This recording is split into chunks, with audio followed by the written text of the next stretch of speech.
I've never seen anything like this before. 2,000 US troops taking on the world's deadliest cartel in the middle of an impenetrable jungle. A jungle fortress built by two American-born brothers became the deadliest trafficking empire on the planet. Civilians were hostages, prior raids failed, and then the US pulled off an assault that nobody saw coming. And here's where it gets even stranger. The people running this nightmare weren't some foreign gangsters. No, they were Americans. Lucas and Jared Stone, born and raised in the US, former Special Forces. I mean, imagine that. Trained to protect people, and then building the most vicious empire of terror instead. They didn't just dabble in crime. These two had the whole package: human trafficking, drugs, and arms. The Darien Gap between Panama and Colombia became their playground, a jungle fortress the world had never seen. Over 5,000 people vanished into their network, and I'm not exaggerating. Some were going to forced labor, others to organ farms, and the worst, sex trafficking across continents. Their compound, called El Cencio, sprawled across 37 square miles of thick, unforgiving jungle. Dense canopy, muddy ravines, and natural defenses made it a place where almost no one could survive if they dared step inside. You know what's crazy? They weren't hiding in some small hideout. This was a city-sized fortress designed for war. But wait, it's about to get way more shocking. The Stones didn't just run a cartel, they built an army. I mean, think about it. Over 3,000 soldiers trained like real US military units. These guys weren't amateurs. They were drilled like Marines, moved like Rangers, and armed like frontline soldiers. Heavy machine guns, shoulder-fired missiles, armored vehicles, even anti-aircraft systems hidden in the jungle. It was insane. And here's the kicker. They disguised their fortress with mock villages, schools, and even clinics. Family housing and weddings are all staged to make anyone who is thinking of attacking hesitate. They used civilians as shields, and the terrain helped them too. Dense canopy blocked satellites, ravines, and sinkholes slowed movement, and mud was everywhere. The jungle basically became a natural force field. Honestly, if you were in a helicopter above El Cencio, it probably looked like an ordinary forest. You wouldn't even realize what horrors were lurking below. And here's where it gets brutal. Before 2025, the US tried to take them down 6 different times and failed every single time. Between 2021 and 2024, elite units went in, and almost every mission ended in retreat or disaster. Take Operation Black Torch 2022. 19 American soldiers were killed when their Black Hawks were hit by shoulder-fired missiles. I mean, these weren't rookies. They were some of the best-trained troops on the planet. Then in 2023, a raid went horribly wrong. They found 82 charred bodies, including 17 children. The Stones set their own compound on fire to erase evidence and punish escapees. The jungle did the rest. Civilians were embedded into their defenses. There were booby traps everywhere, and a thick canopy blocked drones and satellites. Conventional tactics just didn't work. You can imagine the frustration. Every time the US planned something, the terrain, the traps, and the human shields flipped the script entirely. And here's the moment everything changed. The Pentagon got confirmation that 2 American kids, just 9 and 13 years old, were about to be harvested for organs. I mean, can you imagine hearing that? That's the line no one can cross. Public outrage exploded, and suddenly El Cencio wasn't just a cartel hideout anymore.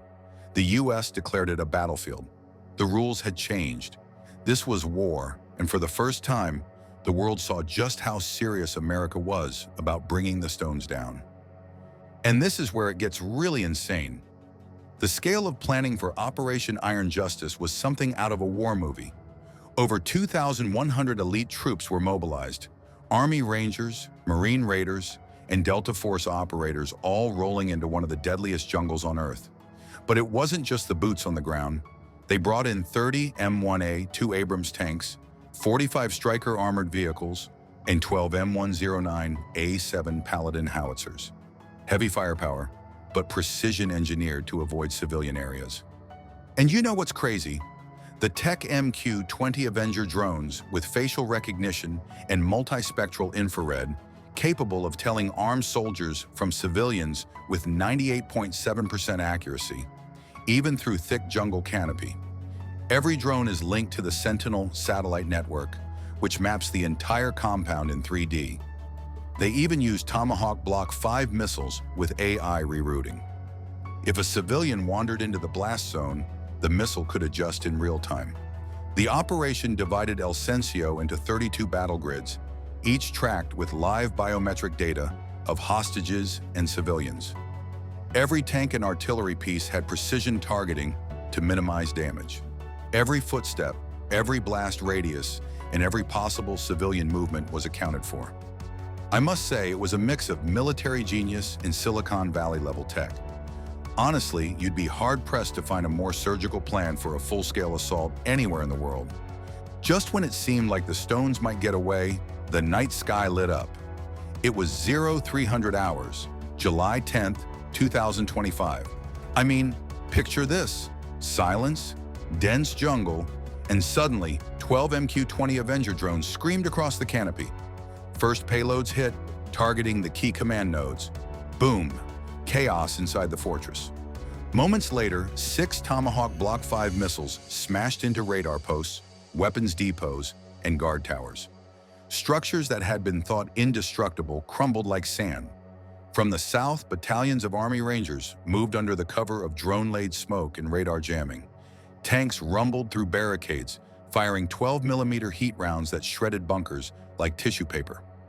From the north, Marine Raiders descended from 8 MH-60 Seahawk helicopters, landing just yards from the prison cells. And here's the part that'll blow your mind. In less than 12 minutes, over 2,000 civilians were freed, including 41 Americans, many moments away from being sold into the darkest corners of the world.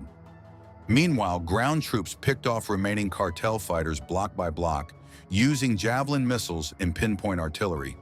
It was like watching a chess match with every move calculated, every strike precise.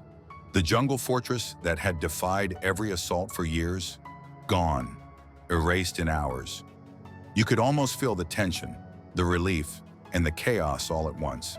And then the numbers hit. 3,337 cartel soldiers killed, including Lucas and Jared Stone themselves. Their bodies recovered from the command bunker. 728 more were captured alive and are now facing trial for crimes against humanity. 0 U.S. casualties. Not a single civilian was harmed. Think about that for a second. A fortress this size defended by thousands, and the Americans pulled it off without losing anyone. El Cencio didn't survive. Bunkers, walls, tunnels, weapons caches, all destroyed. The operation lasted under 3 hours. It wasn't just a raid. It was a surgical strike, a statement, a complete dismantling of a terror empire that had haunted the region for years.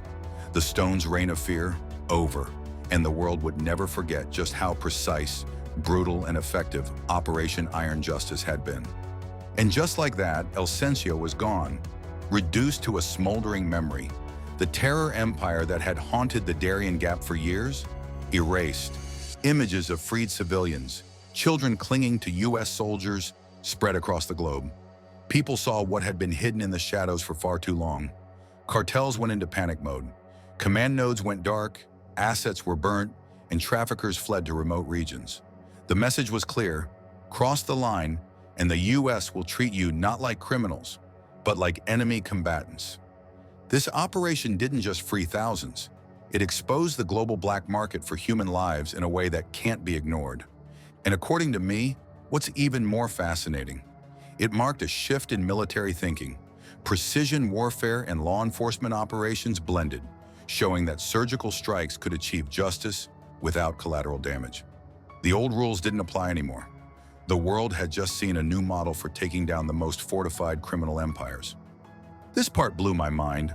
Operation Iron Justice proved that overwhelming force and surgical precision can coexist.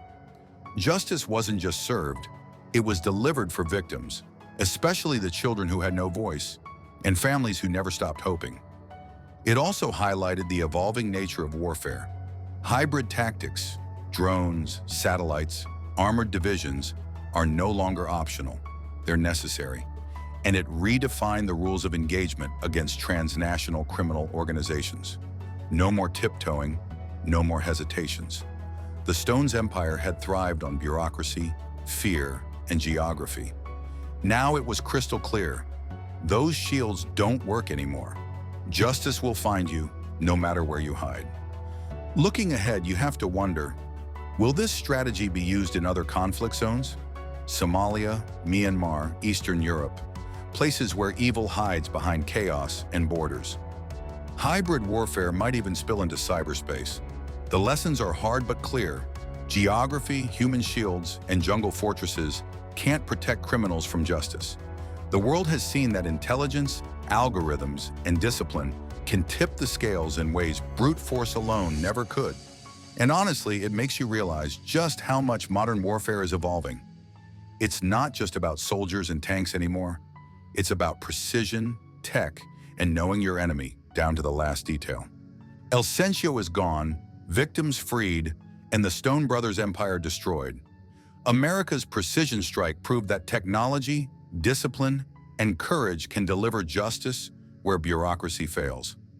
So what's your take on this? Drop it in the comments, and if you enjoyed this, hit like and subscribe. There's way more coming your way.